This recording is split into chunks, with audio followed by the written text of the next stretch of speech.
أعرف الطير وجهه يصفى، عينه تغير، ريشته تغير.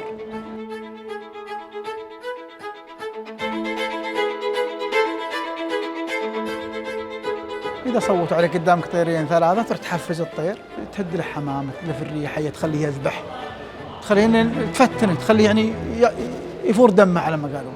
مو شرط، هذيك على حسب الطير، يعني في ناس لازم يفتن الطير ويحمسه، وفي ناس لا، يعتمد على طيرك، انت كل شيء لازم تجربه قبل المسابقة. قبل لا تدخل السلاح تحاول انك تسفر للطير، تشيل منه برقعه، توضح له الضوء والرؤية، باح عنده الشوف احنا نقول. تحطه في الشمس علشان انت الحين لو مغمض عينك وفتحتها ما تشوف واضح، يفتحونه يخلونه الشمس تجيه لين يبدا يشوف، علشان يقدر يشوف الداعي واضح. إذا ما شاف أنا أدري إنه ما شاف، من عين الطير، من وجه الطير، أعرف إن الطير هذا ما شاف اللي لوح. الطير لازم إنه يكون تنفض عشان الريش ما يتراكب فوق بعض، الموس والنايفة ما تكون متراكبة، فالأفضل إنه يكون متنفض.